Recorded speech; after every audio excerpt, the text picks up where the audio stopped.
আপনারা জানেন, পতিত স্বৈরাচার দেশে নৈরাজ্য সৃষ্টি করতে বিপুল পরিমাণ অর্থ বিনিয়োগ করে যাচ্ছে।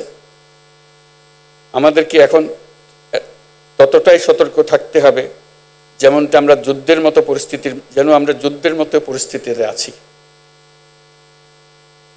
নারী ও শিশুদের নিরাপত্তা রক্ষায় সর্বোচ্চ সজাগ থাকুন। নিপীড়নের বিরুদ্ধে সামাজিক ঐক্য গড়ে তুলুন। একে অন্যের পাশে দাঁড়ান। একটি সুন্দর শান্তিপূর্ণ সমাজ গড়তে সরকারকে সহযোগিতা করুন।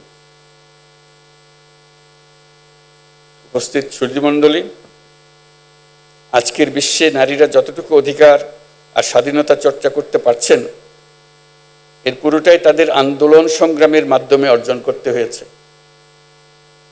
আন্তর্জাতিক নারী দিবসের সূচনা হয়েছিল নারীদের অর্থনৈতিক ও রাজনৈতিক সংগ্রামের মধ্য দিয়ে। বাংলাদেশেও নারীরা ন্যায্য অধিকারের জন্য যুগ যুগ ধরে সংগ্রাম করে এসছে। তেবাকা থেকে শুরু করে ব্রিটিশ বিরোধী আন্দোলন, ভাষা আন্দোলন থেকে মুক্তিযুদ্ধে বাংলার নারী সমাজ সক্রিয় ভূমিকা রেখেছে। ইতিহাসের অনেক বীর নারীদের আমরা ভুলে গেছি, তাদের অবদানের কথা আমরা আর জানি না, কিন্তু জুলাই কন্যাদের নেতৃত্ব আত্মত্যাগের কথা আমরা কিছুতেই ভুলে যেতে দেব না।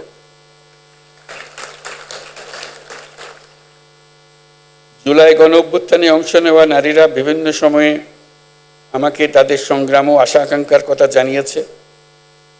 আমরা যে নতুন বাংলাদেশ গড়ার স্বপ্ন দেখছি, নারীদের অংশগ্রহণ ও তাদের অধিকার নিশ্চিত করা ছাড়া তা সম্ভব হবে না। এই অধিকার প্রতিষ্ঠার জন্য নারীদের সাথে পুরুষদেরও সহযোদ্ধা হিসেবে দাঁড়াতে হবে।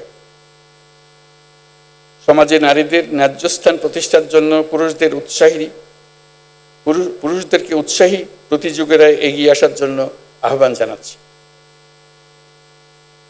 নতুন বাংলাদেশে আমরা আমাদের প্রত্যাশী পরিবারকে নিশ্চিতভাবে গড়তে চাই, যেটা হবে সব বাবা মার, ভাই বোনের নিশ্চিত ও স্বীকৃত অধিকারের পরিবার। আন্তর্জাতিক নারী দিবস আমাদের নতুন করে নারীদের সংগ্রামের ইতিহাস মনে করিয়ে দেয়, অনুপ্রেরণা আর সাহস যোগায়। সমাজের নারীর অধিকার প্রতিষ্ঠায় যারা কাজ করছেন তাদের প্রতি আহ্বান জানাই, যত বাধাই আসুক না কেন, ইতিহাস আমাদের যে সুযোগ দিয়েছে সেই সুযোগ যেন আমরা পরিপূর্ণভাবে ব্যবহার করার জন্য কায় মনোবাক্যে নিবেদিত থাকি। আমরা নতুন বাংলাদেশ গড়বই, এই আমাদের প্রতিজ্ঞা।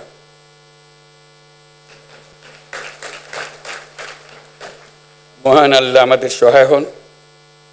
আল্লাহ হাফিজ। আসসালামু আলাইকুম।